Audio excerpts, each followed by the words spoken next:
Je voudrais revenir sur un mot, c'est la fameuse théorie du complot, là. C'est un complotiste. Qui est un complotiste? S'il y a un an, on se parle ensemble, je dis, tu sais Déborah, tu sais ce qui va se passer pour nous? On va être obligé de se signer un papier pour sortir de chez soi. Eh bien, on va t'infliger une torture telle que tous les petits commerçants, tous les bars, toutes les brasseries vont mourir de faim. Tu vas dire, mais t'es un complotiste? Complotiste, hein? Théorie du complot, brûlé, hein? Sur le bûcher, complotiste, hein?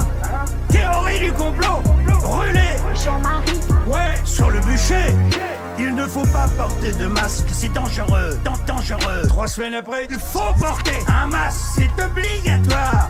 Quand un homme politique vient te dire que le conseil scientifique a décidé que c'est pas rien, c'est pas 3 personnes. C'est Bonsoir, une majorité de écoutez, gens nous qui sommes le 22, le mardi 22 juillet. Et aujourd'hui, comme vous avez pu le constater, nous avons eu une réunion dédicace de mon livre. Et en fait, il y a eu plus de monde que prévu, mais à chaque fois je me fais avoir. Je prévois toujours moins et du coup, il y avait plus. Et nous étions 11 en tout, alors que j'avais prévu qu'on serait 6. Je pensais qu'on serait un tout petit comité, mais 11, ça va encore, c'est bien. Ça permet de communiquer et tout. Et donc aujourd'hui, j'avais donné rendez-vous au Point du Jour, à Vers de l'Eau, que certains connaissent d'entre vous. Et donc, il va se reconnaître, mais j'avais fait confiance à un abonné qui m'avait dit, on serait content de venir au Point du Jour. J'ai dit, ok, choisissez votre date et votre heure, et puis je vous dirai si ça marche. Donc, il m'a proposé 11 heures aujourd'hui. J'ai dit, c'est l'occasion de convoquer d'autres personnes pour se retrouver. Et du coup, le monsieur n'avait pas fait attention, mais c'était fermé. Le Point du Jour est fermé les matins. Et donc, on s'est retrouvés avec des gens qui voulaient pas nous laisser une table parce que c'était fermé. Il y avait des groupes scolaires qui étaient là, des enfants. J'ai dit, écoutez, c'est pas grave, on va aller chez moi du coup. Donc on a attendu un peu, et puis ensuite on aurait cru que c'était un mariage parce qu'on est allé à la queue leu jusqu'à chez moi avec les voitures, et ça s'est passé. Finalement, c'était mieux comme ça. Donc en réalité, les personnes qui sont venus chez moi prendre le café. Ensuite, nous sommes allés au petit restaurant à côté, et puis c'était tout simple. C'est pas un gastro, mais ça convenait à l'état d'esprit qui nous rassemblait, c'est-à-dire un repas à 23 € tout compris.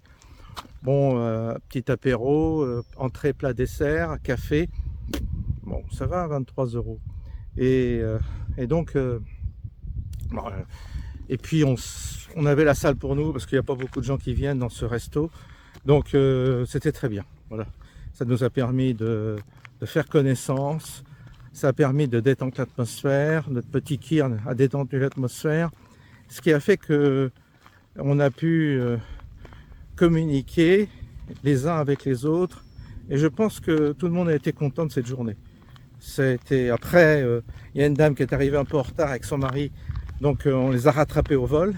Ils sont venus manger avec nous. Ensuite, ils sont passés à nouveau à la maison. Donc on a passé une partie de l'après-midi chez moi à discuter. Je dirais pas à refaire le monde parce que c'est pas comme ça que les choses se sont passées. Mais on a eu des échanges vraiment intéressants.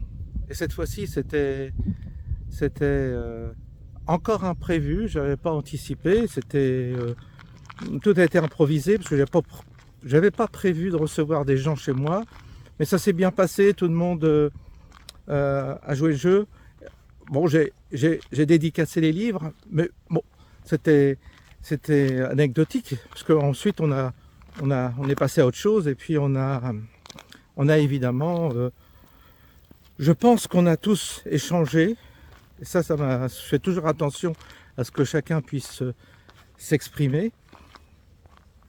Tout le monde a eu sa place, et ça c'est très important. T'en as pas un qui mobilise le bavoir, tout le monde peut parler, ça c'est bien.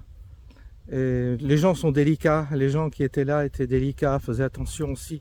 Donc il y avait un bon état d'esprit général, du savoir-vivre, et donc que du beau linge, je dirais.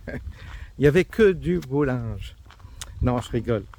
Et il y avait les profils différents, mais plus ou moins quand même, on voit que on appartient un peu à la même classe sociale, plus ou moins, mais je pense. Et puis, on est tous informés des mêmes choses. Donc c'était une bonne bande de complotistes, comme je vais le dire dans cette vidéo, comme j'ai déjà affiché. Mais c'est un peu ça, quoi. C'est-à-dire qu'en réalité, parmi nous, il y en a qui étaient éveillés avant les autres, parce qu'il y en a qui sentent ça avant, et ils sont contents de voir que ils sont rejoints par d'autres aujourd'hui, qui n'avaient pas tout vu à l'époque. Donc il y a une forme de progression dans la prise de conscience. Chacun progressivement prend conscience, mais parmi l'équipe qui était là, je peux vous dire que beaucoup sont quasiment tous au courant de tout. Enfin, quand je dis au courant de tout, c'est-à-dire du plan, de l'agenda, de tous les éléments dont on parle habituellement dans mes vidéos. C'est pas une surprise puisque les gens me suivent et comprennent ce que je dis et adhèrent. C'est évident que quand ils se déplacent pour me voir, c'est qu'il y a déjà une motivation. Ils se retrouvent dans ce que je dis, donc fatalement, ils peuvent vérifier ensuite que les autres qui viennent également se retrouvent sur beaucoup de sujets. C'est le point commun. Mes vidéos, c'est un point de rencontre d'une certaine manière, un point commun, puisque j'affiche et je dénonce beaucoup de choses. Et comme beaucoup se retrouvent dans ce que je dis et je dénonce, quand tu réunis les gens ensemble, tu t'aperçois que on fonctionne un peu. En tous les cas, on a les mêmes ressentis, les mêmes analyses et parfois les mêmes intuitions. Comme si on appartenait à une forme de conscience collective, et ça, je le vérifie de plus en plus. C'est-à-dire que parfois même, on n'a même pas besoin de développer, on s'est compris, quoi. C'est ça qui est bien. Donc, bonne expérience très intéressante aujourd'hui, et c'est important de se déplacer. Je le dis, mais je peux vous dire que c'est important de concrétiser physiquement une démarche. Une chose, c'est de vivre à travers le virtuel. Une autre, c'est de concrétiser, de matérialiser. Et ce que beaucoup ne comprennent pas, et je l'ai déjà dit, c'est l'importance de matérialiser. C'est-à-dire de sortir de la bulle virtuelle. Elle est bien. Être dans le virtuel, ça aide, c'est bien, mais ça ne suffit pas. Il faut matérialiser, il faut se rencontrer, il faut s'incarner. On n'est pas encore des anges, on n'est pas encore des incarnés. Et c'est important de comprendre que cette incarnation, c'est cette dimension dans laquelle on est, elle est importante, elle est essentielle quand on sort de l'abstrait pour rejoindre la dimension concrète. Et la dimension concrète, c'est la rencontre physique. Et ça, c'est important. Et ceux qui, je peux vous dire que ceux qui recevront, qui avanceront, quand je dis recevoir, ça veut dire qu'ils avanceront, qui progresseront, qui auront qui brûleront certaines étapes même, d'éveil, de conscience, de connaissance, et qui recevront également des choses, parce que dans cette vie, il faut recevoir également des aides. Bonjour. Il faut recevoir des aides parce que c'est pas évident, quoi. C'est pas évident de vivre dans le goulot d'étranglement dans lequel on est. Et il faut bien trouver des clés pour survivre dans ce système qui est de plus en plus offensif et oppressant. Alors évidemment, on a tous comme point commun, on est tous quasiment à la retraite, quoi. Donc on bosse plus, ça nous libère et on en profite. C'est bien, ceux qui bossent, tout ça, les jeunes, ils peuvent pas. Ils ont du boulot, ils ont d'autres occupations, ils ont la tête dans le guidon, comme on disait, donc ils peuvent pas. Nous, on peut. Mais cette démarche, elle est importante parce que Et elle est, comment dire, elle est importante parce qu'elle porte en elle une récompense. C'est-à-dire, vous faites, ça je l'ai remarqué dans ce monde, si vous ne faites pas d'effort, et quand je parle d'effort, c'est pas un effort pour un effort, c'est quand vous vous impliquez dans la matière vous le renvoie. Je sais pas comment vous dire ça. C'est gagnant-gagnant, je dirais. C'est vraiment gagnant. Et aujourd'hui, je l'ai ressenti ça, encore une fois. À chaque fois, je le vérifie, mais je me dis, il faut matérialiser, il faut concrétiser, il faut se voir, il faut continuer dans ce chemin-là. Parce que enfin, je crois qu'on doit marcher sur les deux côtés. C'est-à-dire, on doit avoir un pied dans l'invisible, dans le spirituel, je dirais même dans le virtuel. C'est des vidéos, c'est des entretiens qu'on a par le biais de cette vidéo. Mais en même temps, il faut concrétiser. Il faut être dans la matière. Il faut incarner. Il faut matérialiser. Sinon, il y a un déséquilibre. Et quand il y a un déséquilibre, ça ne fonctionne pas. Vous avez la théorie, vous avez le concept qui est dans votre tête, qui n'est pas encore matérialisé, et d'un seul coup, votre concept se matérialise. C'est ça, notre vie dans cette dimension. C'est-à-dire qu'on matérialise ce qu'on pense, on transforme dans la matière ce qu'on a déjà engendré intérieurement, je dirais, d'une manière abstraite. Et ça, ces deux ingrédients-là, l'un comme l'autre, sont déterminants pour enfanter un truc qui va nous servir plus tard pour passer les épreuves qui vont arriver. Elle est là la clé. Et ceux qui ne comprennent pas ça, ils sont fatalement dans l'échec et ils n'y arriveront pas. Ils auront beau s'inventer toutes les histoires qu'ils veulent, les illusions, ils n'arriveront pas. Ils n'arriveront pas parce que c'est pas en étant enfermé dans une bibliothèque que tu progresses, c'est pas en regardant YouTube tous les jours que tu progresses. Ça aide, c'est nécessaire, mais il faut que tu te déplaces. Il faut que tu prennes les choses en main et que tu matérialises. C'est très très très important. Parce que sinon, moi aussi je pourrais ne rien faire, garder mes petites vidéos et puis faire tout à distance comme ça. Je peux, c'est confortable. Tu fais ton petit speech, puis voilà. Tu continues ta petite vie tranquille et puis tu te mouilles pas, tu prends pas de risques. Ça ne marche pas, ça n'enfante rien. Par contre, si tu provoques dans le monde un truc, quand tu matérialises les choses, fatalement, il y a un retour. Il y a un retour très positif. Et c'est comme ça qu'on va trouver la clé en tous les cas, la clé dont on a besoin pour passer dans une forme de solution parallèle qui est nécessaire à la situation dans laquelle nous vivons, où toutes les portes se ferment. Toutes. Il n'y a plus de perspective. La politique, c'est fini. Déjà, l'économie, c'est fini. Partir à l'étranger, c'est partout pareil de toute façon, je crois. C'est ce qu'on disait, mais oui. En fait, il n'y a pas d'alternative. Il n'y a pas d'alternative à première vue. Il y en a une, mais elle nécessite un engagement, elle nécessite une démarche que beaucoup n'envisagent pas de faire parce qu'ils n'ont pas compris. Ils pensent qu'en restant chez eux, les choses vont... ils pensent qu'en restant chez eux, les choses vont arriver comme ça, vont tomber du ciel.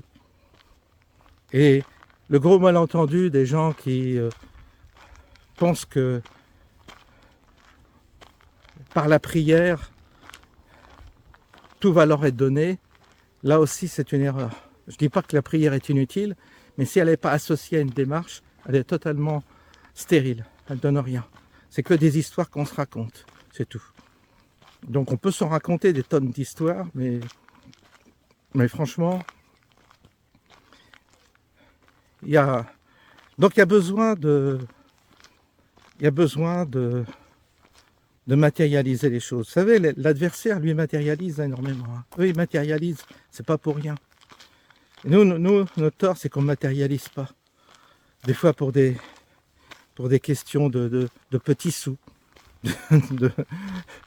On croit qu'on dépense pour rien. On croit qu'on va se déplacer, on croit qu'on va se déplacer pour rien. On croit que c'est du temps de perdu. On se dit, puis à quoi bon? Et c'est là qu'on perd pied, qu'on n'avance pas. Par contre, celui qui dit non, j'y vais quand même, non, je prends le risque, il va falloir quand même se bouger un peu, faire quelque chose. En tous les cas, répondre à l'invitation. Moi, j'invite, hein, je ne peux pas faire mieux. Et je ne vous demande pas d'argent. Donc, vous voyez, peut-être que je demanderais beaucoup d'argent, les gens viendraient plus, peut-être. Parce qu'ils auront l'impression c'est le paradoxe, c'est quand tu demandes beaucoup d'argent, les gens sont un peu bêtes. Et ils pensent qu'en mettant le prix, ils vont apprendre énormément de choses, ils vont voir la vedette ou le gourou, ils vont voir le conférencier et là ils vont mettre beaucoup d'argent et ils vont avoir l'impression de participer à quelque chose d'exceptionnel parce qu'ils payent le prix. Tandis que moi je ne vous demande pas d'argent et c'est pour ça que finalement tu ne déplaces pas les foules quand tu demandes pas d'argent parce que les gens sont conditionnés de telle manière qu'ils pensent que la valeur est liée à l'argent. Et j'avais un ami qui était plus ou moins, qui faisait des séances comme ça, un Africain. Il me dit, je demandais 50 € pour une séance, j'avais personne. Un jour, il me dit, j'ai changé, j'ai demandé 250 $, parce qu'il était aux États-Unis. Ah, il me dit, là, c'était plein. L'agenda était plein.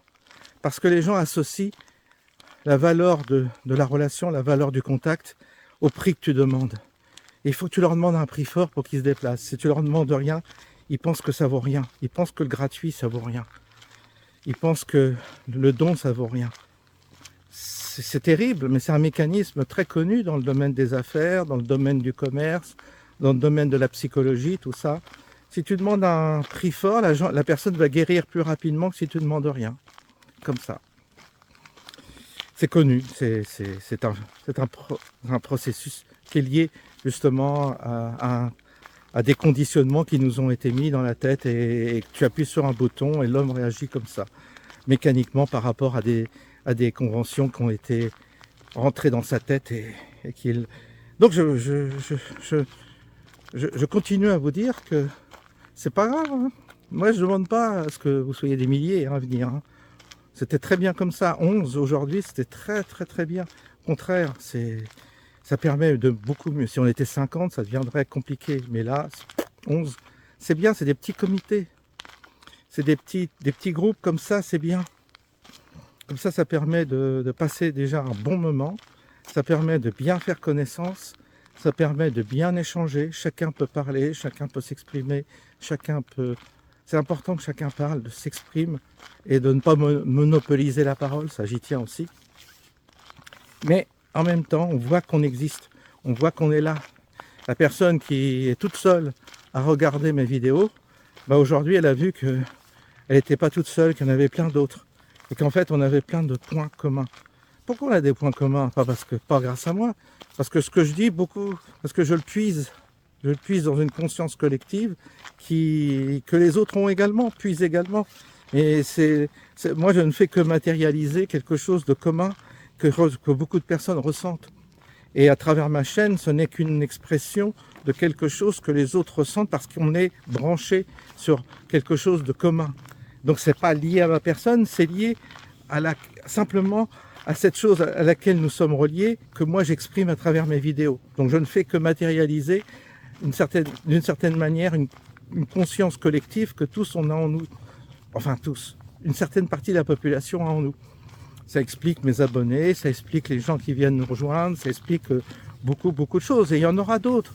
Parce que mécaniquement, il va y avoir, comme on est reliés, on a une proportion de la population à être reliée à cette conscience collective, fatalement, et que moi, que je ne fais que d'exprimer dans mon langage tout simple ce que je ressens et ce que j'interprète par rapport à la manière dont je suis branché à ça, ça diffuse. Oui, ça diffuse fatalement.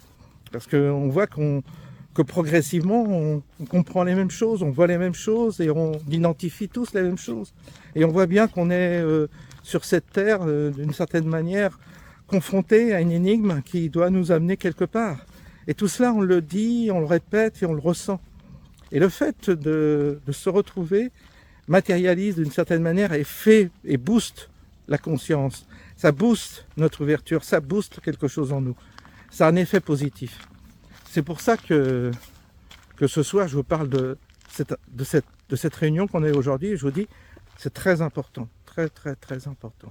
Vous savez, les gens, ils se tapent des bouchons, la plupart, ils ont eu des merdes sur la route, des déviations, un convoi exceptionnel, des bouchons sur la 13, enfin voilà, tout le monde... C'est pas évident de circuler maintenant en France, on est emmerdé vraiment. Mais ils le font, ils l'ont fait. Et puis, ils sont arrivés là. Puis, ils ont pris un risque. Le risque de perdre une journée, le risque de perdre leur temps. Ben, je pense qu'ils ne l'ont pas perdu. Je pense que tout le monde a été... tout le monde a appris quelque chose de cette rencontre. Et ça, c'est important. Mais j'oblige personne. Je laisse chacun libre de faire comme il le veut, comme il l'entend.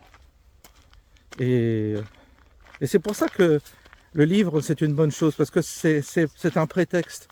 Le fait que je propose de dédicacer mon livre, d'une part, il y a une marque, il y a aussi une forme d'incarnation à travers ce livre, c'est l'expression de ce que je suis et la concrétisation matérielle de quelque chose qui se passe virtuellement. Et donc à travers cet objet qu'est le livre, eh bien, il y a un échange de bons procédés et du coup, les gens repartent matériellement avec quelque chose, une partie de moi-même. Et ça, c'est important aussi, très important. Alors, vous avez encore la possibilité, il y aura d'autres occasions de se rencontrer, d'organiser ce genre de choses. Je suis en train de valider des choses qui me permettent peut-être ensuite de... Vous savez, c'est comme un moteur qu'il faut comment dire, il est en rodage, donc c'est encore en rodage. Mais progressivement, je m'aperçois qu'il y a il y a moyen de se retrouver comme ça et d'agrandir le cercle. Donc je vais certainement continuer, c'est-à-dire proposer une autre journée comme ça. Et puis on se retrouve dans un endroit et on mange ensemble et puis après on passe un moment l'après-midi quand on a le temps ensemble et on échange, on discute. Voilà, comme ça, à bâton rompu. Et c'est comme ça qu'à travers les uns et les autres, on apprend des choses, on ressent des choses. Il y a plein de gens qui ont des trucs à dire, à partager, des expériences ou des connaissances. Et c'est bien. Et puis on aborde tout, le politique, le spirituel, le paranormal, tout y passe. Et c'est bien. Alors, et ça fait sortir les gens de leur bulle, de leur sphère où ils sont isolés. C'est ça le problème, parce que beaucoup sont isolés. Donc il faut casser l'isolation, n'importe quoi, l'isolement. Il faut casser cet isolement. Et c'est le meilleur moyen de le casser, c'est de se retrouver. Et moi, je vais pas perdre du temps midi à 14h pour chercher un endroit et tout. On a tout ici, on a ce petit resto, on a chez moi aussi, ben voilà, ça s'est fait chez moi, pourquoi pas, la prochaine fois, ce sera certainement comme ça. Par petit comité, c'est bien, on n'est pas obligé de venir une cinquantaine, on se retrouver à 10, 12, 13, 15 personnes, c'est tout à fait bien et tout à fait faisable. Donc la prochaine fois, je proposerai la même chose, je donnerai une date, une heure, et puis je m'arrangerai au niveau d'organisation, il faut que je fasse une adresse mail dédiée à ça. C'est-à-dire je ferai une adresse mail où ce sera que ceux qui viennent qui m'enverront un mail. Simplement pour prévoir les places au restaurant. Que je sache comment il faut compter 23 €. Vous voyez, on sait le prix maintenant. Alors c'est pas un gastro, hein, mais on s'en fiche. Hein. C'est la campagne, on a quasiment la salle pour nous, donc on est tranquille. Et puis voilà.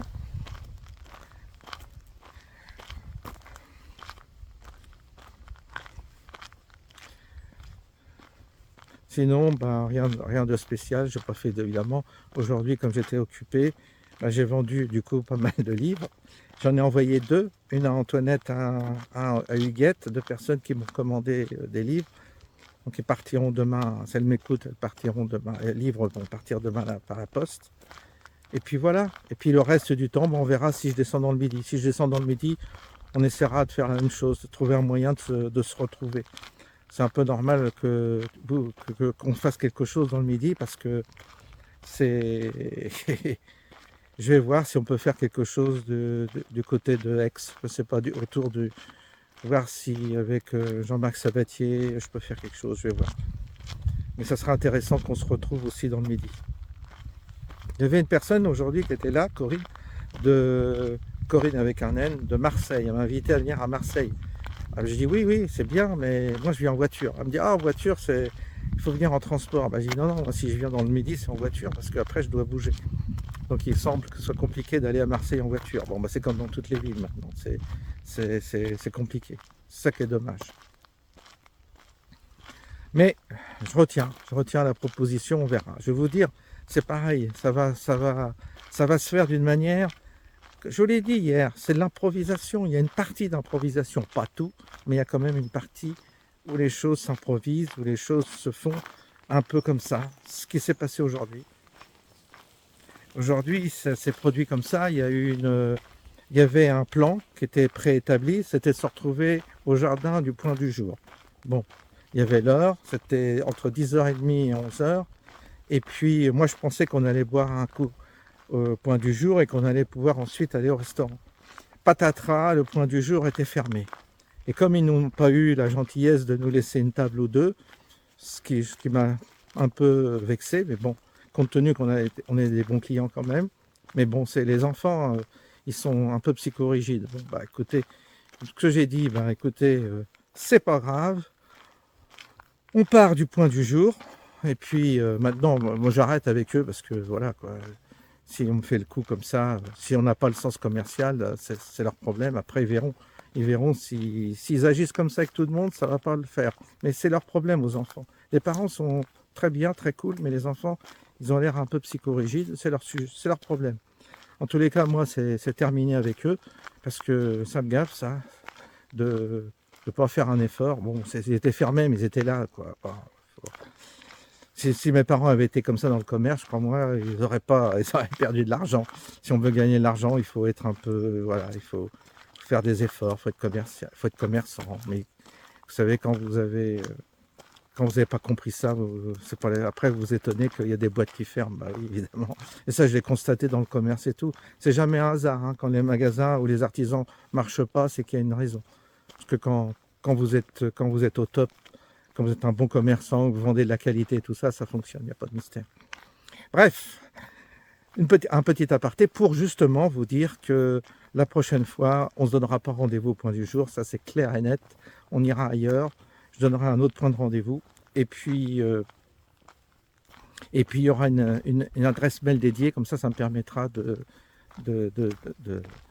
prévenir le restaurateur pour lui dire combien on sera.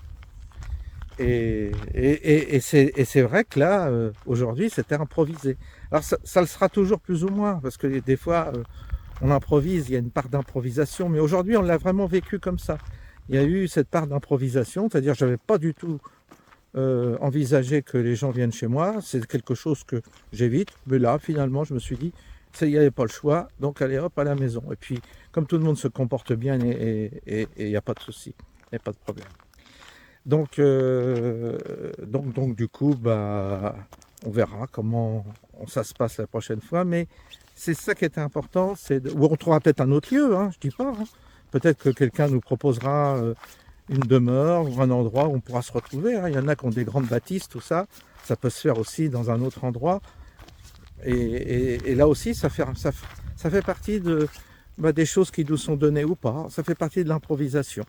Après, à la grâce de Dieu, je dirais. Mais aujourd'hui, ça s'est fait comme ça. Une partie a été programmée, la partie programmée n'a pas fonctionné. Du coup, on a improvisé. Et le fait d'avoir improvisé a créé un autre climat, a créé plus d'intimité, parce que j'ai ouvert chez moi, donc je me suis ouvert d'une certaine manière, et ça a permis que tout le monde se détende et discute bien, et ça a permis une certaine intimité, une familiarité qui n'était pas prévue, en tous les cas qui n'avait pas eu lieu comme ça, on ne pouvait pas le 4 juin. Donc ça fait 3 fois qu'on provoque une rencontre quand même. La fête de la musique, c'était un échec, on n'était pas nombreux, mais là, aujourd'hui, c'était une réussite parce qu'on était plus nombreux que prévu, et c'est pour ça que je me dis, il ne faut pas désespérer, il ne faut pas se décourager, il faut reproduire ça. Mais on verra sous quelle forme, comment, de quelle manière. Voilà. Après, on peut le faire à différents endroits de la France. Hein. C'est pas non plus... on peut se déplacer. Hein. On verra. On verra. Voilà, voilà, le temps, pas terrible, mais ça a été. Ça a été... je pense que ça a été, voilà. Et puis, vous savez, quand on est ensemble et qu'on réfléchit à nos histoires et tout ce qu'on pense, je dirais qu'on s'en balance un peu. On ne fait pas les touristes, quoi. On n'est pas là pour faire le tourisme. On est là pour des réponses, on est là pour questionner, on est là pour avancer, on est là pour essayer de trouver des réponses à tous les défis qui nous sont présentés. Voilà. Bon, je vais vous quitter, hein. Il n'y a plus rien à vous dire. Je vous souhaite une bonne soirée à tous et peut-être à bientôt.